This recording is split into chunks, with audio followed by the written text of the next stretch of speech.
Study IQ IAS, आपका selection हमारा मिशन। एंशिएंट ग्रीस में एक स्कॉलर हुए थुसाइडस। उन्होंने कहा कि strong will do what they can and weak must suffer what they should. यानी कि इंटरनेशनल पॉलिटिक्स का यही नियम है, यानी कि ताकतवर हर वो काम करेगा जो वो कर सकता है और आप कुछ नहीं बिगाड़ पाएंगे, और जो कमजोर है उसको सहना ही पड़ेगा क्योंकि सहना ही उसकी नियति है। That's how international politics work.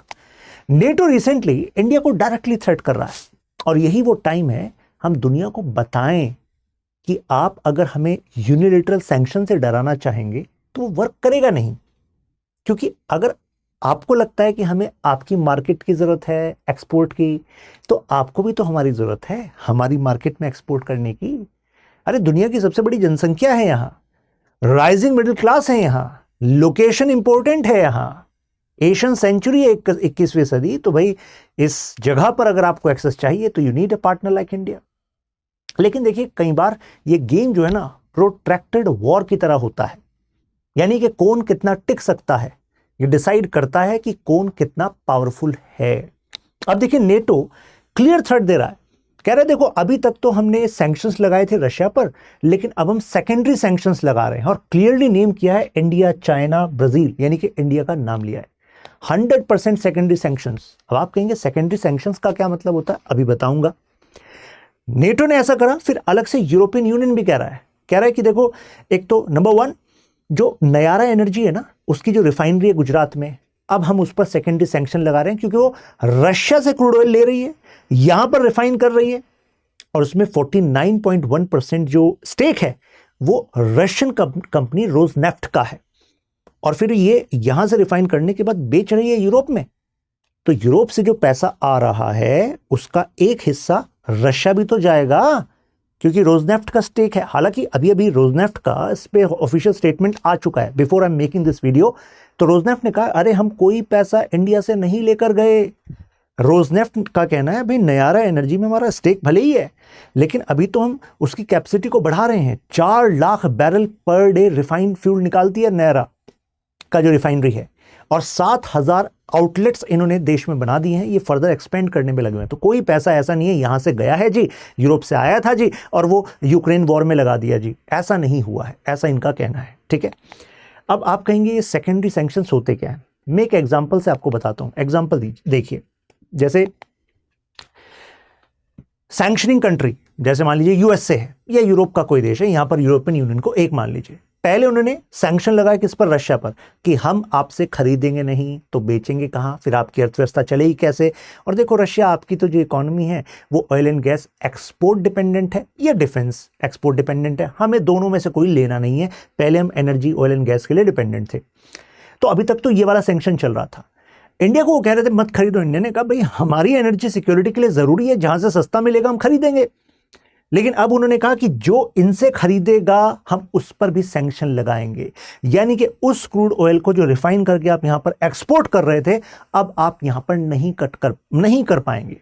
तो एग्जांपल ऐसे समझा देता हूं, जैसे मान लीजिए राहुल एक शॉपकीपर है, तो वो कुछ होलसेल का जो कंटेंट लेता है, मटेरियल लेता है, वो विक्रम से लेता है। तो विक्रम ने बेचा राहुल को, ठीक है। अब राहुल की दुकान है भाई, अब राहुल तो कई जगह से लेता है, विक्रम से भी लेता है, दूसरी जगह से भी लेता है। और फिर ये मिस स्मिथ कह रही है कि देखो राहुल, अगर हमें पता लगा कि तुम विक्रम से लेते हो, अब हमें नहीं मतलब कि तुम बाकी किस किस से सामान उठाते हो, लेकिन फिर हम तुमसे नहीं सामान खरीदेंगे। तो मुझे बताओ राहुल की जो दुकान है उस पर नेगेटिव इंपैक्ट होगा कि नहीं होगा? अरे बिल्कुल होगा। आप कहेंगे अब सर इसका कनेक्शन इंडिया की ऑयल रिफाइनरीज और एक्सपोर्ट से कैसे है, कैसे नेगेटिव इंपैक्ट पड़ सकता है? मुझे बताइए, अगर कोई रिफाइनरी रशिया से क्रूड ऑयल ले रही है तो केवल हम रशिया से थोड़ा ना ले रहे हैं, हम बाकी जगह से भी ले रहे हैं। अब क्रूड ऑयल वहां से रिफाइन हुआ और एक्सपोर्ट हुआ, तो क्या आप क्लियरली बता सकते हो रिफाइन करने के बाद अरे ये वाला जो क्रूड ऑयल है ये रिफाइन होकर डीजल बन गया, पेट्रोल बन गया, ये कौन सी जगह से आया? नहीं बता सकते ना। तो एक तरीके से ये तो यूनिलेटरल, मिस स्मिथ के द्वारा एक यूनिलेटरल सैंक्शन लगा दिया, आप इनकी दुकान बंद करवाना चाह रहे हो।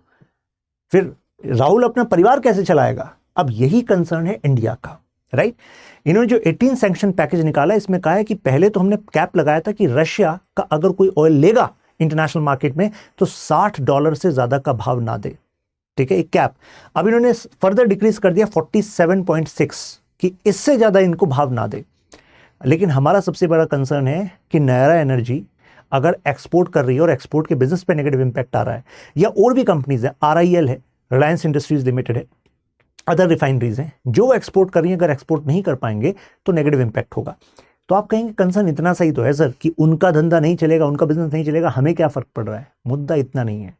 अगर सेकेंडरी सैंक्शंस लगेंगे बाकी सारे देशों पर भी, तो इसका मतलब क्या है, वो सब अगर रशिया से नहीं खरीद पाएंगे तो बाकी कहीं से तो खरीदेंगे, और अब बाकी जगह से खरीदेंगे तो इंटरनेशनल मार्केट में प्राइस तो बढ़ेगा। अगर 10% भी क्रूड ऑयल का भाव बढ़ता है तो उसका मतलब पता है क्या है, 1% इंपैक्ट होगा आपके इन्फ्लेशन पर, यानी कि महंगाई पर 1% इंपैक्ट होगा। तो सोचिए यार, नुकसान तो सबको है। ये न्यूज़ है कि हमने रिफाइनरी पर सैंक्शन लगा दिया है। नाउ सेकंड जो इन्होंने बताया, शैडो फ्लीट पर नेगेटिव इंपैक्ट डालेंगे, मतलब सैंक्शन करेंगे। शैडो फ्लीट क्या है? एक्चुअली एक ना वेस्टर्न कंपनीज का एक कंसोर्टियम चलता है कि देखो, अगर आप समुद्र में जहाज को लाएंगे तो इंश्योरेंस तो कराना पड़ेगा, और बड़ी इंश्योरेंस कंपनीज वो वेस्टर्न नेशंस की है। तो अगर यूएसए ने कह दिया, यूरोप ने कह दिया कि इन जहाजों को जिनके थ्रू ये रशिया अपना क्रूड ऑयल एक्सपोर्ट करता है, इनको कोई इंश्योरेंस नहीं मिलेगा। अब बिना इंश्योरेंस के भाई आप कैसे बाहर लाएंगे, राइट? प्लस हम अपने सर्वेलेंस का इस्तेमाल करेंगे, आपको परेशानी क्रिएट करेंगे, ब्लॉक करेंगे, ब्लैकलिस्ट करेंगे। अच्छा, आपकी कंपनी जो है रशिया का क्रूड ऑयल एक्सपोर्ट कर रही थी, अब देखो, अब तुम हमारे यहां पर सामान लेकर मत आ जाना। तो भाई वो तो शिप कंपनी बैठ जाएगी। भाई वो कैसे फिर एक्सपोर्ट, वो उसे केवल यही धंधा थोड़ा ना करना है, उसको बाकी बिजनेस भी मिलने हैं, लेकिन वो बिजनेस सब काट देंगे उसका, तो उस पर सैंक्शन लग जाएगा। लेकिन ये कैसे चल रहा था, पहले भी इन्होंने सैंक्शन किया था कुछ शैडो फ्लीट पर। शैडो का मतलब अंधेरे में चल रही है जी। अंधेरे का मतलब लिटरल अंधेरा नहीं है, एक्चुअली ये अपनी मर्जी से फ्लैग लगा लेते हैं कि हम इस देश से हैं। प्लस ये इस्तेमाल क्या करते हैं, शिप टू शिप ट्रांसफ़र का। शिप टू शिप ट्रांसफ़र होता है कि आप रशिया से क्रूड ऑयल लेकर आए, हाई सीज में गए, वहाँ पर कोई दूसरा कंटेनर शिप खड़ा है, आपने वहाँ से रशिया का क्रूड ऑयल उसमें ट्रांसफ़र कर दिया, और अब वो जहाज़ लेकर दूसरे देश में चला गया। तो ऐसे में अब जहाँ पर उसने बेचा, किसी को पता ही नहीं कि भाई ये तो रशिया का क्रूड ऑयल था। तो उन्होंने कहा यार, इस तरीके से रशिया अपना बेच पा रहा है इसके थ्रू, और रशिया के पास पैसा आ रहा है, और रशिया फिर यूक्रेन वॉर में इसका इस्तेमाल कर रहा है, तो हमें भी फिर इतना ज़्यादा पैसा यूक्रेन में स्वाहा करना पड़ रहा है, नुकसान हो रहा है, राइट? अब कुल मिला के 444 यानी कि 444 ऐसी एंटिटीज़ हैं, लिस्टिंग्स हैं जिनको इन्होंने बैन कर दिया है। तो इसमें कुछ कंपनीज भी हैं और कुछ स्पेसिफिक शिप्स भी हैं जिनको ब्लैकलिस्ट कर दिया है। अब इंडिया पर एक नेगेटिव इंपैक्ट ये है कि इंडिया दुनिया का तीसरा सबसे बड़ा एनर्जी कंज्यूमर है, प्लस 85% हमारे जो क्रूड ऑयल की नीड है उसके लिए हम इंपोर्ट डिपेंडेंट हैं। इंपोर्ट डिपेंडेंट, और इतना बड़ा चंक अगर हम रशिया से ले रहे हैं, स्टीप डिस्काउंट पर ले रहे हैं, और कह देंगे आप वहां से नहीं लेंगे, दबाव हमारा ये है कि वहां से आप बंद कर देंगे, तो इसका मतलब है आप तो हमारी एनर्जी को इंपोर्ट करना महंगा कर रहे हैं, जिससे सीधे नेगेटिव इंपैक्ट इंडिया पर पड़ेगा। इंडिया ने पिछले कुछ समय में अपनी एनर्जी नीड को डाइवर्सिफाई किया। आप सबको पता है, इराक, सऊदी, ठीक है, हम यहां से भी ऑयल ले रहे हैं, कुछ ईरान से भी ले रहे हैं। पॉइंट ये है, ये रीजन में जो ट्रबलसम बना रहता है, मतलब जोन कॉन्फ्लिक्ट वाला रहता है, तो भाई ये तो हमारे एनर्जी सिक्योरिटी के लिए खतरा है। तो डाइवर्सिफाई करना ये तो हमारी संप्रभुता है, हमारी तो सॉवरेनिटी है ना ये। तो हमने रशिया से अपने डिफेंस के जो इंपोर्ट है उसके साथ साथ एनर्जी इंपोर्ट को मैनेज किया है। कहा कि अब केवल डिफेंस नहीं, अब एनर्जी में भी हम इंक्रीज करेंगे। हालांकि हमने दबाव के तहत यहाँ पर डाइवर्सिफिकेशन डिफेंस में कैसे किया कि चलो रशिया आपके अलावा हम यूएस से भी लेंगे, फ्रांस से भी लेंगे, और एनर्जी में रशिया देखो हम कंपनसेट कर रहे हैं। डिफेंस अगर हम बाकियों से ज़्यादा वेपन्स ले रहे हैं तो आपसे हम एनर्जी ज़्यादा लेंगे। तो रशिया ने कहा भाई तुम्हें डिस्काउंट इतना भारी हम दे रहे हैं, ठीक है, लो तुम्हारा फायदा है। तो अगर परसेंटेज देखें तो देखिए 35.1% का मतलब सर्ज देखा गया। It's a big. जैसे अगर मैं 2025 वाले फाइनेंशियल ईयर की बात करूं, इसी वाले, और Q1 की बात करूं, तो देखिए 14.79 ये परसेंटेज है जो आपका रशिया से आ रहा है, फ्रॉम रशिया। और टोटल ये, क्योंकि टोटल तो भाई year to year, quarter to quarter बढ़ रहा है, राइट, उसमें, लेकिन मेन बात है कि रशिया से जो ले रहे हैं वो बढ़ रहा है।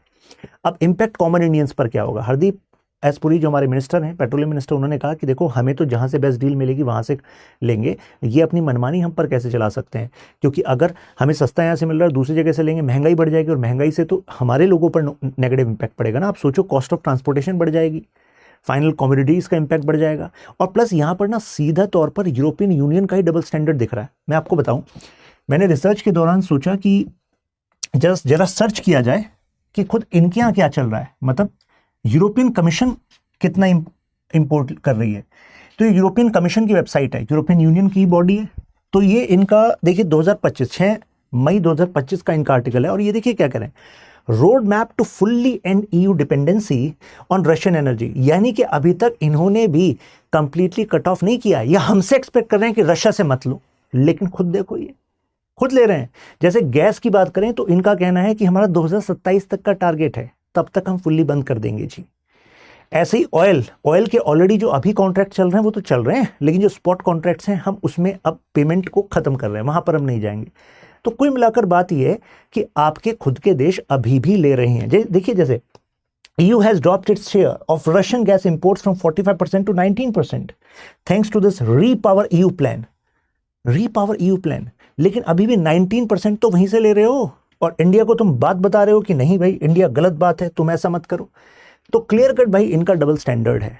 अब वही बात कि जो कर सकता है स्ट्रांग वो वही करने की कोशिश करता है, और बाकी उसे एक्सपेक्ट करता है कि नहीं तुम हम पर डिपेंडेंट हो, तुम्हारी बात मानो। अब इसमें आपको क्या लगता है केवल गेम रशिया का है कि हम रशिया की जो वॉर चेस्ट है उसको डिक्रीज करना चाहते हैं, तो इस वजह से चाहते हैं आप व्यापार ना करो? नहीं, इसमें ब्रॉडर जियोपॉलिटिकल गेम दिख रहा है, यानी कि इनका इंडिकेशन इंडिया और इंडिया से कुछ लार्जर चाहते हैं उस पर है। अभी मैं बताऊंगा, आप मेरे साथ यहां पर कनेक्ट कर सकते हैं, शशांक त्यागी फॉर यू, सारे वीडियो अपडेट्स यहां पर आते हैं, कोई मिस नहीं होगा। इंटरेक्ट भी आप मेरे साथ यहां पर कर सकते हैं।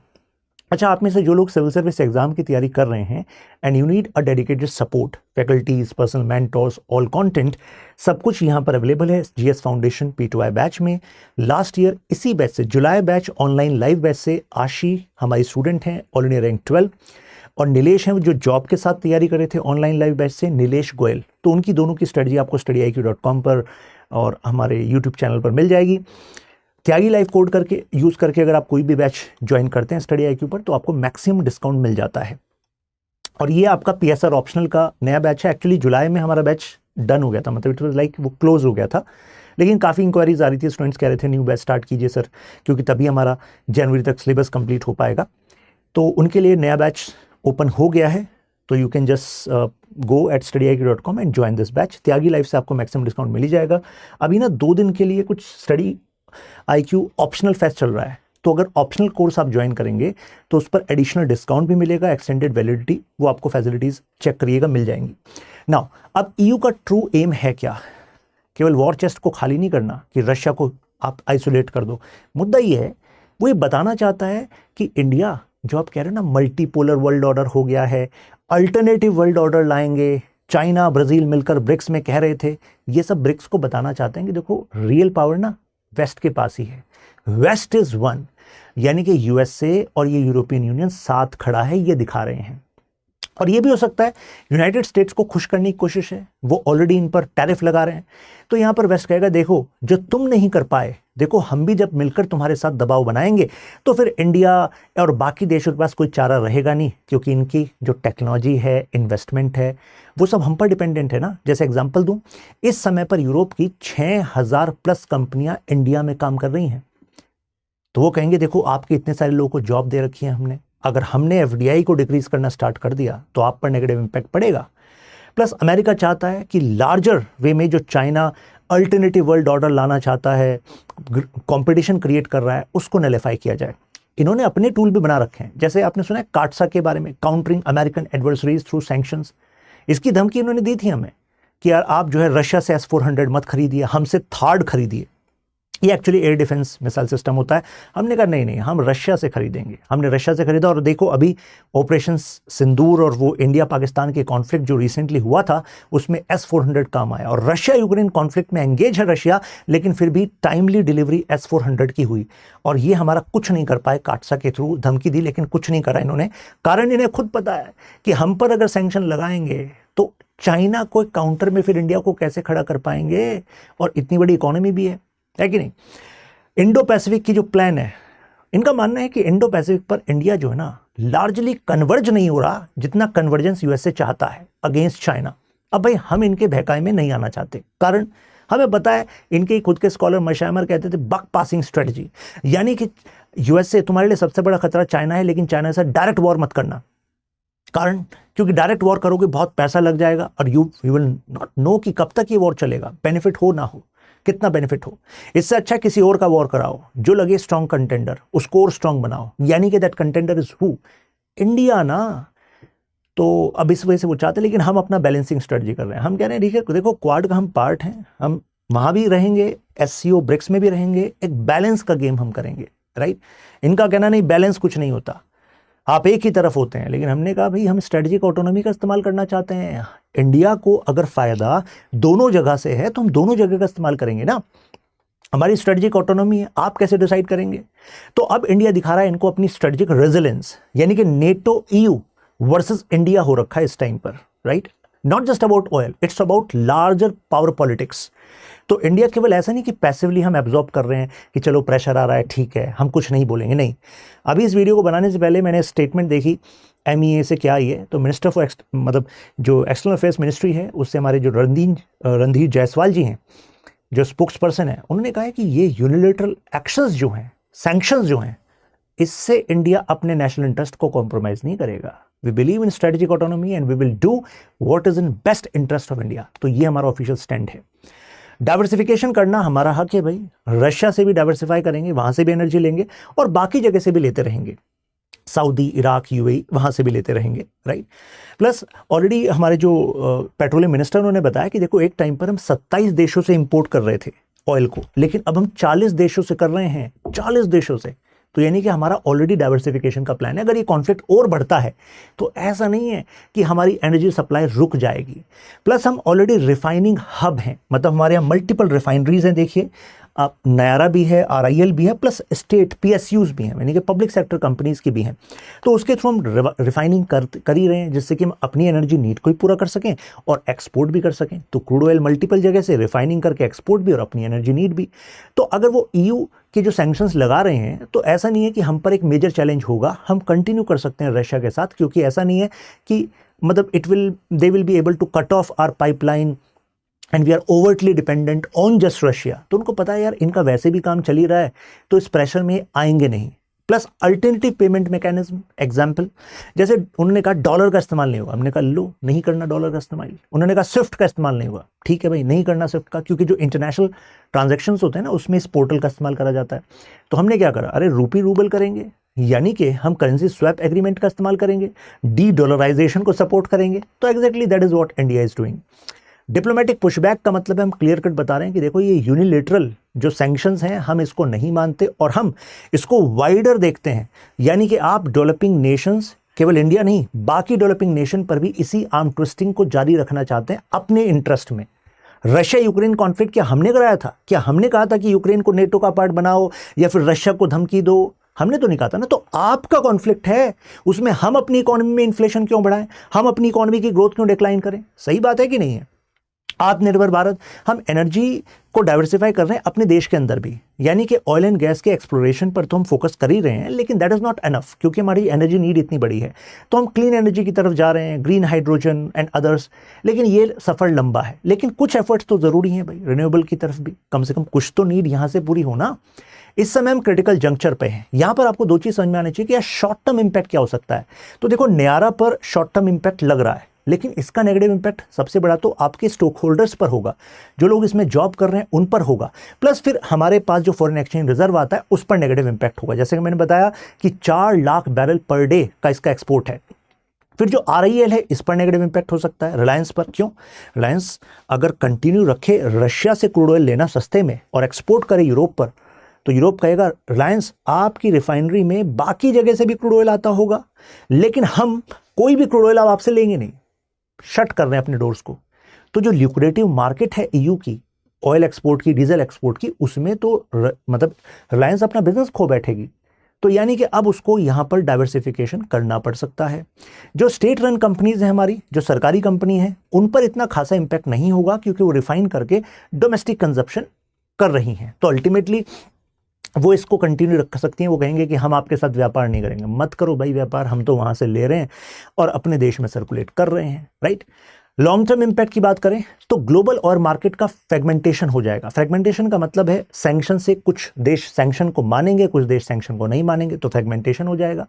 प्लस यहाँ पर इंडिया के लिए मौका भी है, जैसे जो भी प्रॉब्लम आती है ना लाइफ में, तो वहीं से आप लीडर बनते हो। तो ग्लोबल साउथ के जो नेशंस हैं, साउथ अमेरिका, अफ्रीका, ये जो नेशंस हैं, तो इन नेशंस को यही चाहिए कि भाई जब यहाँ पर कॉन्फ्लिक्ट हो रहा है उसका इंपैक्ट नॉर्थ अफ्रीका पर क्यों हो रहा है, उनकी इकोनॉमी क्यों झेले, साउथ अमेरिका की इकोनॉमीज क्यों झेले, और हमारा जो कंसर्न है वो इनके साथ मैच करता है। तो हम कह सकते हैं ठीक है, अब इन्होंने हम पर प्रेशर बनाया, look what India is going to do.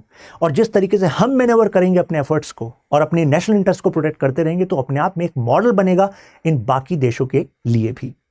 तो आई होप आपको क्लैरिटी अब मिल गई होगी। अगर सब कुछ है क्लियर, यू कैन मेंशन वाह इन कमेंट्स, और फिर हम मिलेंगे नेक्स्ट वीडियो में। आपका जो इंडिपेंडेंट ओपिनियन है you can share, and you can share this video among your friends to bring this knowledge to everyone. यहां पर आप मेरे साथ कनेक्ट कर सकते हैं Shashank Tyagi for you social media पर। ये क्वेश्चन यहां से बनता है जो पीएसआर ऑप्शनल में, जीएस पेपर 2 में भी आ सकता है, और पीएसआर ऑप्शनल का पेपर 2 सेक्शन बी में। Unilateral sanctions are threat to strategic autonomy of Global South, examine the above statement in context of India. बहुत ही इंपॉर्टेंट क्वेश्चन है, इसका आंसर आप यहां पर सबमिट कर सकते हैं। फिर मिलते हैं आपसे, ख्याल रखिए अपना, जय हिंद। स्टडी IQ IAS, आपका सिलेक्शन हमारा मिशन।